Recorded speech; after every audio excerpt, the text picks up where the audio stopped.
Hello guys, welcome back to my channel. This is Stan here with you. As you all know, few weeks back I've been facing few issues with my Tiago, and I've posted a video of that also on my channel. Those of you who haven't watched that video can find it in the link above. So actually a lot of viewers and owners were actually confused with this problem because most of them didn't face this issue, and those who were facing weren't sure if this was actually an AMT gearbox trait or characteristic that they should live with. And I know few owners also living with this problem, whereas the other owners who were like fed up with this issue actually sold off their vehicles. I know two of them who actually sold their vehicles because the service center kept attributing this issue to the AMT gearbox. But the issue that few owners like me are facing is actually completely different, and it has nothing to do with the AMT gearbox. So first what I'll do is I'll try to tell you what are the shortcomings or what are the characteristics of an actual AMT gearbox, and then I'll explain to you what exactly is the problem. So the three poor traits of the AMT gearbox is as follows. First thing is there's a small delay in the gear shift, so this is normal in all AMT gearboxes. So the second thing is if you're stopped somewhere mid incline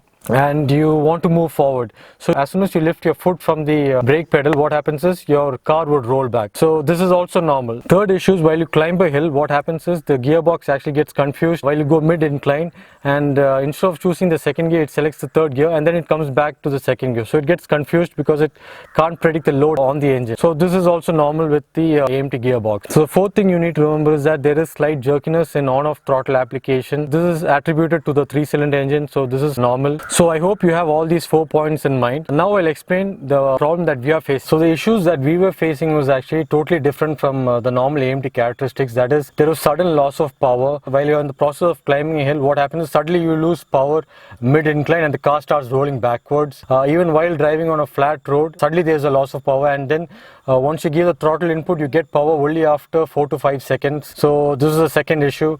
And in some other instances, while you try to take reverse or while you go forward from dead stop, there's a sudden surge of power.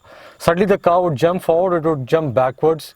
So all these issues were actually accident causing issues, and it had nothing to do with the AMT gearbox. Even initially I was thinking the issue was with the AMT gearbox, but it really wasn't. So there's another issue of inconsistent throttle response. That is, sometimes you give 100% acceleration and the car just moves slowly or doesn't move at all. Sometimes you just give 25% throttle or 50% throttle and the car moves fast. So you really couldn't predict what the car was doing or how it was behaving through throttle input. So this was another issue. So if any one of you out there are facing this exact same issue, that is inconsistent throttle response, sudden loss of power or sudden surge in power, or loss of power while climbing an incline, then you have a serious issue with your vehicle, and you'll have to contact TATA and make sure that they rectify this issue for you. Now I'm sure that the service center is going to deny it and say this is an issue with the gearbox, but don't listen to them. Just contact TATA directly and have them rectify this issue under warranty. So what TATA technicians did first was they tried adjusting the brake module unit, which adjusts the creep function timer. So the creep timer was adjusted to kick in earlier. This actually did not rectify the issue. I think for 10 to 30 kilometers it was working fine, and then the issue cropped up. So then what the technicians did was they replaced the brake module unit, and even that did not rectify the issue. So I escalated the matter and they took the vehicle again. So finally, as a third attempt, what TATA have done is they have actually replaced the fuel tank and the fuel pump as well as the entire wiring harness. Now with air conditioner on, I'm not facing any of the issues that I've mentioned earlier. So all the parts that are replaced by TATA finally, I've mentioned it also in the description below. It's in photo format, you can have a look at it. So right now I have the air conditioner on and I'm actually going to climb an incline. So this is after TATA have done all those replacements, and as you can see, the car is climbing without any issues. There is no loss of power even mid incline.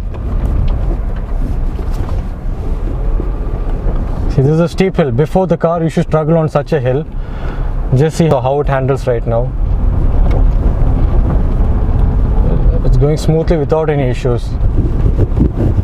Let's take that hill again. So we are actually mid incline. I've stopped right now.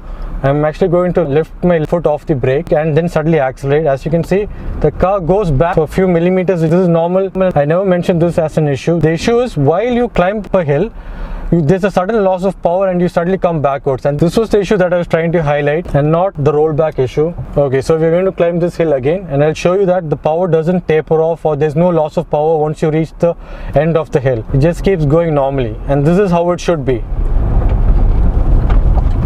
Just see, there's no loss of power at all. 2000 rpm and then shift to second gear. That's the confusion of the AMT gearbox.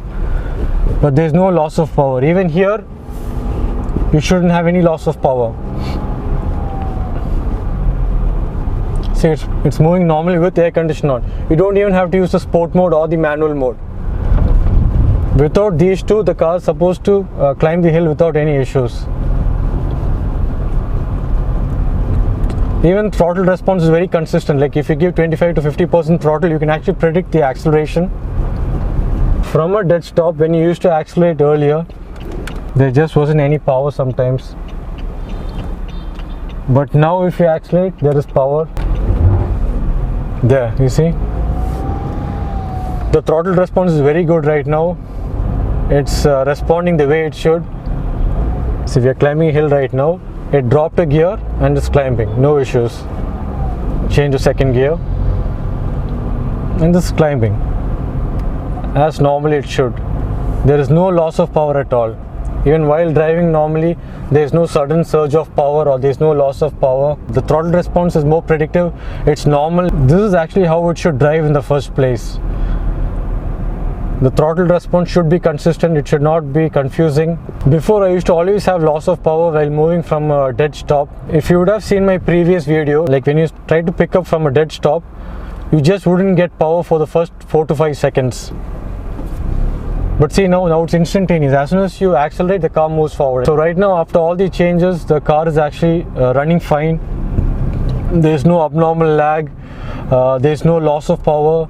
The throttle response is also normal. So I actually got a lot of questions in the comment section below regarding this, whether I would recommend this vehicle as brand new or used for prospective customers. So as far as I can see, this issue is not widespread. It's only confined to a certain batch of vehicles in 2018. So from that angle, going for a used vehicle from 2017 or 2016, you're safe because you will not face the same issue.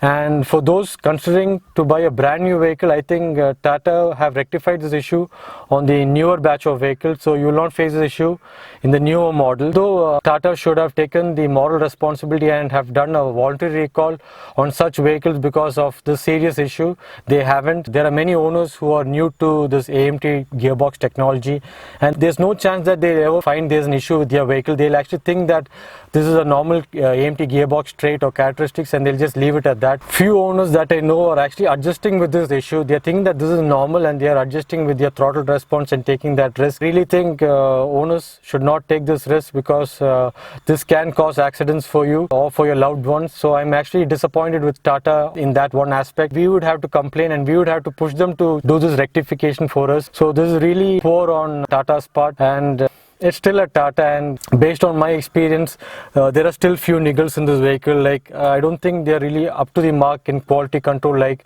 Hyundai. Like even some of these doors don't shut properly. Even the fuel tank cover was not opening. And obviously I got all that rectified, but you need to keep these things in mind. It's a TATA vehicle and there are chances that you will face these small niggles in future, and you need to be ready for it. So that is why I would advise you to always get the 2+2 extended warranty when you purchase this vehicle.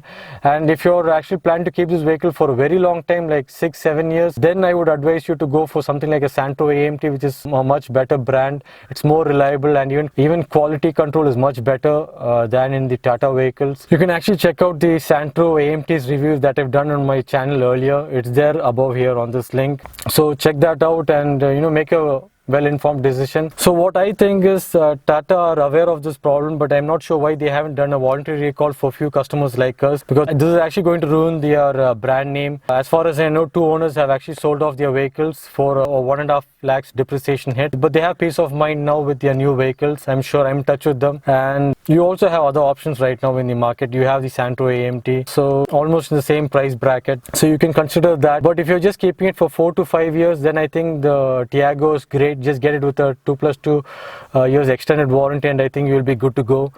And fingers crossed, I'm guessing there'll be no more issues further for me. So let's see about that, only time will tell. So guys, if you found this video useful, please hit that thumbs up button, and also please subscribe. If you have any other questions or doubts, please feel free to ask in the comment section below.